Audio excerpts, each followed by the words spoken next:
Okay, let's get right into it. We've all heard the story, right? There's this epic AI race between the US and China. It's a high-stakes, winner-take-all battle for the future. But what if that whole story, the one that's driving billions of dollars in investment and shaping global policy, is just wrong? I mean, look at the markets. It's pure chaos. Every time a new AI model drops, it sends these massive shockwaves. A new tool from one company sends another stock plummeting. A new open source model out of China sparks a wave of panic.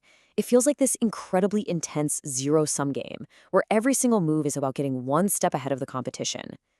And this is the narrative that's everywhere. You hear it from politicians, you see it in headlines, you hear it from Silicon Valley execs. It's always framed as a head-to-head competition, a frantic sprint to build the most powerful AI and to, beat the other side. But here's the really provocative thought. What if this isn't a race with two runners at all?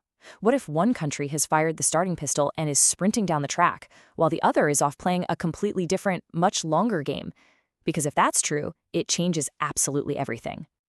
So let's explore this idea. This is the core of what we're talking about today.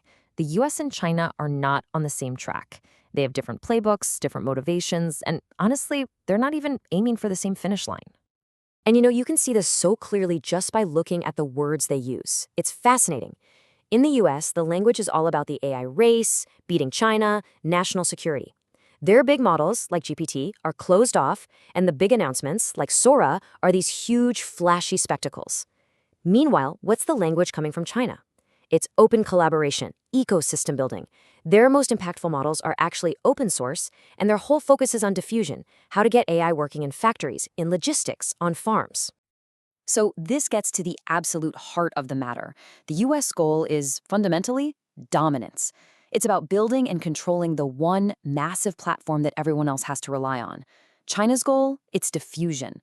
It's about embedding AI into every single part of its industry and society to make the whole system smarter. One wants to own the future. The other wants its citizens to live in it. So the big question is why?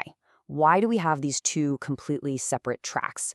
To really get that, you have to peel back the American narrative and see what it's actually designed to do. The thing is that race narrative, it's mostly domestic theater. It isn't really for Beijing's ears, it's for Washington, D.C. and Silicon Valley. I mean, think about it. How do you justify enormous government subsidies like the CHIPS Act? You shout, we're in a race. How do you get allies on board with tough export controls? You frame it as a critical national security threat. It's an incredibly effective tool for unlocking funding and getting a very fragmented industry to rally around a single mission. And this just captures the dynamic perfectly. The rhetoric doesn't need China to actually be racing back. The US can generate all the urgency it needs on its own, even if China is over there doing something totally different, something more foundational, like planting a forest instead of running a sprint. Now, don't get me wrong, China's push for open source AI is not some idealistic feel-good project. It is a deeply calculated strategic masterstroke. Why? Because it reduces their dependence on American AI platforms, it lets them shape global standards from the very beginning, and it dramatically speeds up AI adoption in their own industries. It's all about building their own sovereign, resilient tech ecosystems. And there's actually a name for this approach. It's called infrastructure realism. It's a strategy that's less concerned with having the single biggest, flashiest model and more focused on widespread adoption and real-world integration. It's about building the roads for everyone to use, not just owning the fastest car. Okay, now this is where the divergence gets really serious. Because it isn't just about software and talking points. It has a hard, physical dimension that exposes a massive vulnerability for the United States. So take a look at these. The F-35 fighter jet, Tomahawk cruise missiles, Javelin anti-tank missiles, Virginia-class submarines. This is the absolute tip of the spear for the US military. Some of the most advanced, most powerful hardware on the planet. Now look at this number, 100%. Just let that sink in for a second. What on earth could that represent when we're talking about America's most advanced weapons? 100%. That is the percentage of heavy, rare earth elements, the critical materials needed for the magnets, the guidance systems, the motors, and all those weapons that the US sources from supply chains controlled by China. The entire foundation of the American military-industrial complex is completely dependent on its number one strategic rival. That's a physical moat. And this brings us to the inevitable collision course. This is the point where America's incredible digital ambitions slam headfirst into the cold, hard constraints of physical reality.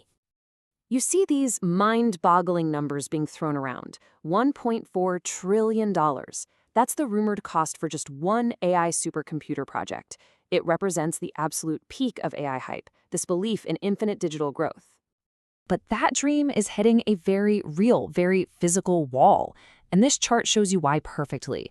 The demand for AI compute is shooting up like a rocket, but the global supply of critical things you need to build that compute, like copper or just raw electricity from the power grid, that supply is not exponential. You just can't build digital castles in the sky if you don't have the physical foundations on the ground. And that's the real danger here. It isn't that China's AI is going to beat American AI. The real risk is that the American narrative, this whole story about a race for dominance, simply collapses when it smacks into material scarcity. And that leads to wasted money, panicked policies, and a total loss of credibility. So let's step back. Where do these two very different paths actually lead?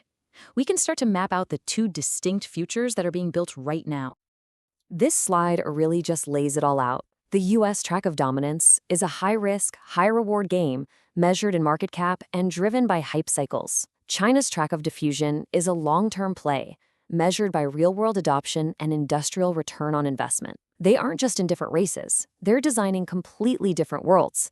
And it all comes down to that final question. Is your goal to own the future, or is it to live in it? Which, of course, brings us all the way back to the question we started with, the one everybody seems to be asking. So who is winning the AI race? But maybe, just maybe, that's the wrong question entirely. Maybe we shouldn't be asking who's winning. Maybe the question we should be asking is, which of these paths, the one of centralized dominance or the one of widespread diffusion, which one actually leads to a world that's more stable, more resilient, and frankly, worth living in? Because in the end, the future isn't a prize that you win in a race. It's something that has to be carefully, deliberately, and physically built.